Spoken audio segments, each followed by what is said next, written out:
എഡ്യൂക്കേസ്റ്റ് അക്കാദമിയുടെ ഒരു പുതിയ വീഡിയോയിലേക്ക് സ്വാഗതം.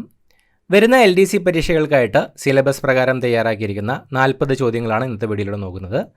ചോദ്യങ്ങളിലേക്ക് കടക്കാം. എല്ലാ മനുഷ്യജീവികളും സ്വാതന്ത്ര്യത്തിൽ ജനിച്ചവരും ഒരേ അവകാശങ്ങളും മഹത്വവും അർഹിക്കുന്നവരുമാണ്.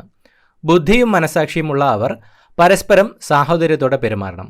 ഇത് പറഞ്ഞിരിക്കുന്നത് ഐക്യരാഷ്ട്രസഭയുടെ മനുഷ്യാവകാശ പ്രഖ്യാപനത്തിൻ്റെ 1-ാം വകുപ്പിലാണ് ഇത് പറഞ്ഞിരിക്കുന്നത്. ഇന്ത്യൻ മനുഷ്യാവകാശത്തിൻ്റെ കാവൽക്കാരൻ എന്നറിയപ്പെടുന്നത്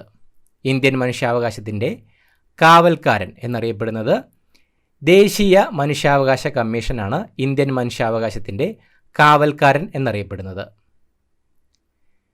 ദേശീയ മനുഷ്യാവകാശ കമ്മീഷൻ സ്ഥാപിതമായത് 1993 സെപ്റ്റംബർ 28-നാണ് ദേശീയ മനുഷ്യാവകാശ കമ്മീഷൻ സ്ഥാപിതമായത്. ദേശീയ മനുഷ്യാവകാശ കമ്മീഷൻ്റെ ആസ്ഥാനം എവിടെയാണ്? ദേശീയ മനുഷ്യാവകാശ കമ്മീഷൻ്റെ ആസ്ഥാനം മാനവ് അധികാർ ഭവൻ,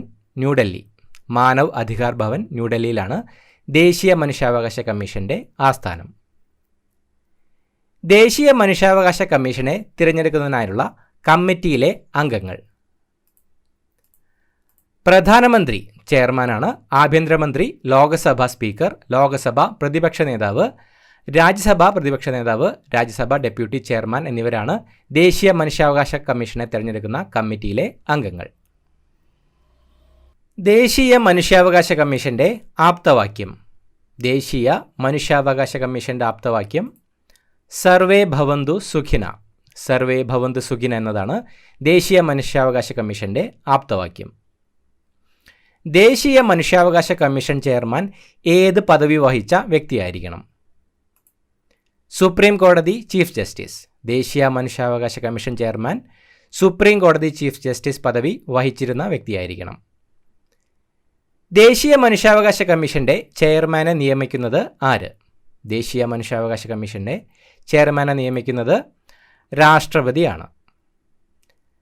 ദേശീയ മനുഷ്യാവകാശ കമ്മീഷൻ്റെ ചെയർമാനെയും അംഗങ്ങളെയും നീക്കം ചെയ്യുന്നത് രാഷ്ട്രപതിയാണ്. ദേശീയ മനുഷ്യാവകാശ കമ്മീഷൻ്റെ ചെയർമാനെയും അംഗങ്ങളെയും നീക്കം ചെയ്യുന്നത്. ദേശീയ മനുഷ്യാവകാശ കമ്മീഷൻ്റെ നിലവിലെ ചെയർമാൻ അരുൺ കുമാർ മിശ്രയാണ് ദേശീയ മനുഷ്യാവകാശ കമ്മീഷൻ്റെ നിലവിലെ ചെയർമാൻ. ദേശീയ മനുഷ്യാവകാശ കമ്മീഷൻ്റെ ആദ്യ ചെയർമാൻ ജസ്റ്റിസ്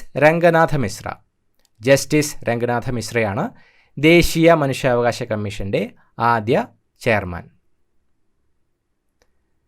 ദേശീയ മനുഷ്യാവകാശ കമ്മീഷൻ്റെ ചെയർമാൻ സ്ഥാനം വഹിച്ച ആദ്യത്തെ കേരളീയൻ ആര്? ദേശീയ മനുഷ്യാവകാശ കമ്മീഷൻ്റെ ചെയർമാൻ സ്ഥാനം വഹിച്ച ആദ്യത്തെ കേരളീയൻ ജസ്റ്റിസ് KG ബാലകൃഷ്ണനാണ് ദേശീയ മനുഷ്യാവകാശ കമ്മീഷൻ്റെ ചെയർമാൻ സ്ഥാനം വഹിച്ച ആദ്യത്തെ കേരളീയൻ. ഏറ്റവും കൂടുതൽ കാലം ദേശീയ മനുഷ്യാവകാശ കമ്മീഷൻ അധ്യക്ഷനായത്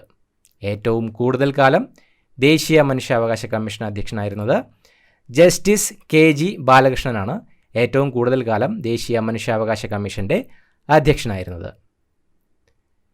ദേശീയ മനുഷ്യാവകാശ കമ്മീഷൻ്റെ രണ്ടാമത്തെ ചെയർമാൻ ആര്? ദേശീയ മനുഷ്യാവകാശ കമ്മീഷൻ്റെ രണ്ടാമത്തെ ചെയർമാൻ ജസ്റ്റിസ് MN വെങ്കടാചലയ്യായിരുന്നു ദേശീയ മനുഷ്യാവകാശ കമ്മീഷൻ്റെ രണ്ടാമത്തെ ചെയർമാൻ. ദേശീയ മനുഷ്യാവകാശ കമ്മീഷനെയും അംഗങ്ങളെയും ശുപാർശ ചെയ്യുന്ന കമ്മിറ്റിയുടെ ചെയർമാൻ പ്രധാനമന്ത്രിയാണ് ദേശീയ മനുഷ്യാവകാശ കമ്മീഷണറെയും അംഗങ്ങളെയും ശുപാർശ ചെയ്യുന്ന കമ്മിറ്റിയുടെ ചെയർമാൻ. ദേശീയ മനുഷ്യാവകാശ കമ്മീഷൻ ചെയർമാൻ്റെയും അംഗങ്ങളുടെയും കാലാവധി ദേശീയ മനുഷ്യാവകാശ കമ്മീഷൻ ചെയർമാൻ്റെയും അംഗങ്ങളുടെയും കാലാവധി എത്രയാണ്? 3 വർഷം അല്ലെങ്കിൽ 70 വയസ്സ്. 3 വർഷം അല്ലെങ്കിൽ 70 വയസ്സ് വരെയാണ് ദേശീയ മനുഷ്യാവകാശ കമ്മീഷൻ ചെയർമാൻ്റെയും അംഗങ്ങളുടെയും കാലാവധി. ദേശീയ മനുഷ്യാവകാശ കമ്മീഷൻ വാർഷിക റിപ്പോർട്ടുകൾ സമർപ്പിക്കുന്നത് ആർക്കാണ്? ദേശീയ മനുഷ്യാവകാശ കമ്മീഷൻ വാർഷിക റിപ്പോർട്ടുകൾ സമർപ്പിക്കുന്നത് കേന്ദ്ര സർക്കാരിനാണ്. ദേശീയ മനുഷ്യാവകാശ കമ്മീഷൻ വാർഷിക റിപ്പോർട്ടുകൾ സമർപ്പിക്കുന്നത്. ദേശീയ മനുഷ്യാവകാശ കമ്മീഷൻ ഭേദഗതി ചെയ്ത വർഷം.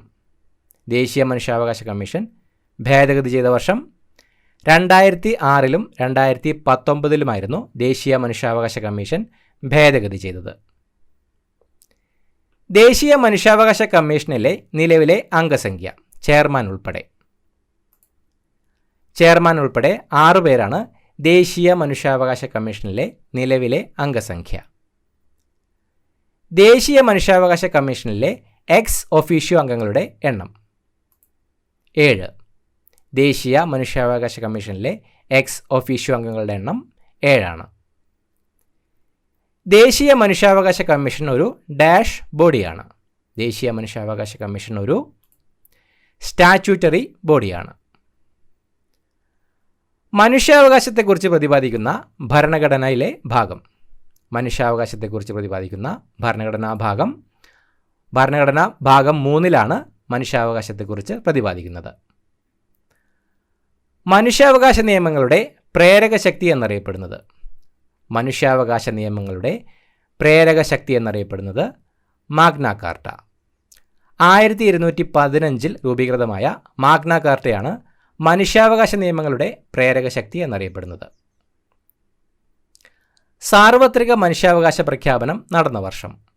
സാർവത്രിക മനുഷ്യാവകാശ പ്രഖ്യാപനം നടന്ന വർഷം 1948 ഡിസംബർ 10-നാണ് സാർവത്രിക മനുഷ്യാവകാശ പ്രഖ്യാപനം നടന്നത്. ലോകത്ത് ഏറ്റവും കൂടുതൽ ഭാഷകളിലേക്ക് വിവർത്തനം ചെയ്യപ്പെട്ട രേഖ എന്ന ബഹുമതി നേടിയത്. 1948-ലെ മനുഷ്യാവകാശ പ്രഖ്യാപനം UDHR ആണ് ലോകത്തെ ഏറ്റവും കൂടുതൽ ഭാഷകളിലേക്ക് വിവർത്തനം ചെയ്യപ്പെട്ട രേഖ എന്ന ബഹുമതി നേടിയത്. ഇരുട്ടിനെ ശപിക്കുന്നതിനേക്കാൾ നല്ലത് ഒരു മെഴുകുതിരിയെങ്കിലും കത്തിക്കുന്നതാണ്. ഇത് ഏത് സംഘടനയുടെ മുദ്രാവാക്യമാണ്? Amnesty international. 1961 സ്ഥാപിതമായ ആംനസ്റ്റി ഇന്റർനാഷണലിൻ്റെ മുദ്രാവാക്യമാണ് ഇരുട്ടിനെ ശപിക്കുന്നതിനേക്കാൾ നല്ലത് ഒരു മെഴുകുതിരിയെങ്കിലും കത്തിക്കുന്നതാണ്. People Union for Civil Liberty സ്ഥാപിച്ചതാര്? People Union for Civil Liberty സ്ഥാപിച്ചത് ജയപ്രകാശ് നാരായണനാണ്. People Union for Civil Liberty സ്ഥാപിച്ചത്. മനുഷ്യാവകാശ ദിനം എന്നാണ് മനുഷ്യാവകാശ ദിനം? ഡിസംബർ 10-നാണ് മനുഷ്യാവകാശ ദിനം. കേരള സംസ്ഥാന മനുഷ്യാവകാശ കമ്മീഷൻ നിലവിൽ വന്നത് എന്ന്? കേരള സംസ്ഥാന മനുഷ്യാവകാശ കമ്മീഷൻ നിലവിൽ വന്നത് 1998 ഡിസംബർ 11-നാണ് കേരള സംസ്ഥാന മനുഷ്യാവകാശ കമ്മീഷൻ നിലവിൽ വന്നത്. സംസ്ഥാന മനുഷ്യാവകാശ കമ്മീഷൻ്റെ ആസ്ഥാനം. കേരള സംസ്ഥാന മനുഷ്യാവകാശ കമ്മീഷൻ്റെ ആസ്ഥാനം തിരുവനന്തപുരത്താണ്. കേരള സംസ്ഥാന മനുഷ്യാവകാശ കമ്മീഷൻ്റെ ആസ്ഥാനം. സംസ്ഥാന മനുഷ്യാവകാശ കമ്മീഷൻ ചെയർമാനെയും അംഗങ്ങളെയും നിയമിക്കുന്നത് ആര്?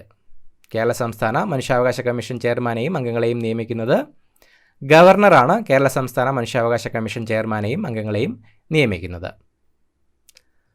സംസ്ഥാന മനുഷ്യാവകാശ കമ്മീഷൻ്റെ ചെയർമാനെയും അംഗങ്ങളെയും നീക്കം ചെയ്യുന്നത് ആരാണ്? രാഷ്ട്രപതി. രാഷ്ട്രപതിയാണ് കേരള സംസ്ഥാന മനുഷ്യാവകാശ കമ്മീഷൻ്റെ ചെയർമാനെയും അംഗങ്ങളെയും നീക്കം ചെയ്യുന്നത്. സംസ്ഥാന മനുഷ്യാവകാശ കമ്മീഷൻ ചെയർമാൻ്റെയും അംഗങ്ങളുടെയും കാലാവധി. സംസ്ഥാന മനുഷ്യാവകാശ കമ്മീഷൻ ചെയർമാൻ്റെയും അംഗങ്ങളുടെയും കാലാവധി എത്രയാണ്? 3 വർഷം അല്ലെങ്കിൽ 70 വയസ്സ്. 3 വർഷം അല്ലെങ്കിൽ 70 വയസ്സ് വരെയാണ് സംസ്ഥാന മനുഷ്യാവകാശ കമ്മീഷൻ ചെയർമാൻ്റെയും അംഗങ്ങളുടെയും കാലാവധി. നിലവിലെ സംസ്ഥാന മനുഷ്യാവകാശ കമ്മീഷൻ ചെയർമാൻ ആര്? നിലവിലെ സംസ്ഥാന മനുഷ്യാവകാശ കമ്മീഷൻ ചെയർമാൻ ഔദ്യോഗിക വെബ്സൈറ്റുകൾ പ്രകാരം ജസ്റ്റിസ് ആന്റണി ഡൊമിനിക് ആണ് നിലവിലെ സംസ്ഥാന മനുഷ്യാവകാശ കമ്മീഷൻ ചെയർമാൻ. കേരള സംസ്ഥാന മനുഷ്യാവകാശ കമ്മീഷൻ്റെ ആദ്യ ചെയർമാൻ. കേരള സംസ്ഥാന മനുഷ്യാവകാശ കമ്മീഷൻ്റെ ആദ്യ ചെയർമാനായിരുന്നത് ജസ്റ്റിസ് M പരീത് പിള്ളയാണ് കേരള സംസ്ഥാന മനുഷ്യാവകാശ കമ്മീഷൻ്റെ ആദ്യ ചെയർമാനായിരുന്നത്. സംസ്ഥാന മനുഷ്യാവകാശ കമ്മീഷൻ ചെയർമാൻ ഏത് പദവി വഹിച്ച വ്യക്തിയായിരിക്കണം? കേരള സംസ്ഥാന മനുഷ്യാവകാശ കമ്മീഷൻ ചെയർമാൻ ഏത് പദവി വഹിച്ച വ്യക്തിയായിരിക്കണം? ഹൈക്കോടതി ചീഫ് ജസ്റ്റിസ് പദവി വഹിച്ച വ്യക്തിയായിരിക്കണം സംസ്ഥാന മനുഷ്യാവകാശ കമ്മീഷൻ ചെയർമാൻ. സംസ്ഥാന മനുഷ്യാവകാശ കമ്മീഷൻ അംഗങ്ങളെ ശുപാർശ ചെയ്യുന്ന കമ്മിറ്റിയുടെ ചെയർമാൻ. സംസ്ഥാന മനുഷ്യാവകാശ കമ്മീഷൻ അംഗങ്ങളെ ശുപാർശ ചെയ്യുന്ന കമ്മിറ്റിയുടെ ചെയർമാൻ. മുഖ്യമന്ത്രിയാണ് സംസ്ഥാന മനുഷ്യാവകാശ കമ്മീഷൻ അംഗങ്ങളെ ശുപാർശ ചെയ്യുന്ന കമ്മിറ്റിയുടെ ചെയർമാൻ. സംസ്ഥാന മനുഷ്യാവകാശ കമ്മീഷനിലെ ചെയർമാൻ ഉൾപ്പെടെയുള്ള അംഗങ്ങളുടെ എണ്ണം. സംസ്ഥാന മനുഷ്യാവകാശ കമ്മീഷനിലെ ചെയർമാൻ ഉൾപ്പെടെയുള്ള അംഗങ്ങളുടെ എണ്ണം 3 അംഗങ്ങളാണ് സംസ്ഥാന മനുഷ്യാവകാശ കമ്മീഷനിൽ ചെയർമാൻ ഉൾപ്പെടെ ഉള്ളത്. സംസ്ഥാന മനുഷ്യാവകാശ കമ്മീഷനെ തിരഞ്ഞെടുക്കുന്നതിനായുള്ള കമ്മിറ്റിയിലെ അംഗങ്ങൾ. മുഖ്യമന്ത്രി ചെയർമാനാണ്. ആഭ്യന്തരമന്ത്രി, നിയമസഭാ സ്പീക്കർ, നിയമസഭ പ്രതിപക്ഷ നേതാവ് എന്നിവരാണ് സംസ്ഥാന മനുഷ്യാവകാശ കമ്മീഷനെ തിരഞ്ഞെടുക്കുന്നതിനായുള്ള കമ്മിറ്റിയിലെ അംഗങ്ങൾ. കേരള മനുഷ്യാവകാശ കമ്മീഷൻ നിലവിൽ വരാൻ കാരണമായ നിയമം. കേരള മനുഷ്യാവകാശ കമ്മീഷൻ നിലവിൽ വരാൻ കാരണമായ നിയമം 1993 protection of human rights act section 21 subsection 1 പ്രകാരമാണ് കേരള മനുഷ്യാവകാശ കമ്മീഷൻ നിലവിൽ വന്നത്. സംസ്ഥാന മനുഷ്യാവകാശ കമ്മീഷന്റെ പ്രധാന കാര്യനിർവഹണ ഉദ്യോഗസ്ഥൻ. സംസ്ഥാന മനുഷ്യാവകാശ കമ്മീഷന്റെ പ്രധാന കാര്യനിർവഹണ ഉദ്യോഗസ്ഥൻ സെക്രട്ടറിയാണ്. സംസ്ഥാന മനുഷ്യാവകാശ കമ്മീഷന്റെ പ്രധാന കാര്യനിർവഹണ ഉദ്യോഗസ്ഥൻ. ഇത്രയുമാണ് ചോദ്യങ്ങൾ. പുതിയൊരു ക്ലാസ്സുമായിട്ട് വീണ്ടും കാണാം. Thank you so much for watching. Have A nice day.